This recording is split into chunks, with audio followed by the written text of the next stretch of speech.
Good morning. ये sir हमारे पास में आए थे, इनको नेक पेन और बैक पेन की शिकायत थी और काफ़ी दूर से हमारे पास आ रहे हैं। मुझे लगता है 30-40 किलोमीटर ट्रैवल करके आ रहे हैं। तो हम सर से ही जानना चाहते हैं कि हमारे पास कैसे आए और इतने दिन का क्या एक्सपीरियंस आपका रहा, थोड़ा सा बताइए। सर हम YouTube पर आपको देखें और आपके पास आए तो हम 3 साल से बिल्कुल तड़प रहे थे, पूरी लाइफ डिस्टर्ब थी, लेकिन अभी 5-6 दिनों में ही हमको इतना रिलीफ मिला जो हम कभी सपने में नहीं सोच सकते थे। छोड़िएगा, पूरा छोड़िए, रिलैक्स, ढीला छोड़िए, ढीला।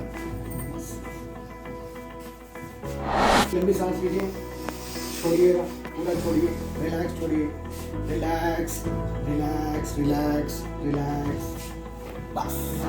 लंबी सांस छोड़िए, पूरा छोड़िए, ढीला छोड़ेंगे। एक लंबी सांस, पूरा करवट लीजिए, वॉक करते हैं। कोई मेडिसिन पेन किलर हमने दी आपको? नहीं, बिना मेडिसिन के ही जो एक नया हम काम कर रहे हैं बिना मेडिसिन और बिना सर्जरी के, डिस्बल्ज है। सर का भी डिस्बल्ज निकला था, MRI अभी हम कराए थे, 2 से 3 जगह डिस्बल्ज था, C3 C4 और C5 C6 के बीच में। तो जो अभी हम एक भी मेडिसिन आपको नहीं दिए, पेन किलर नहीं दिए, नेचुरल तरीके से काम कर रहे हैं, तो कैसा आपको महसूस हो रहा है? बहुत ही अच्छा, बिना दवा के इतना रिलीफ हो सकता है ये कोई जान ही नहीं सकता है।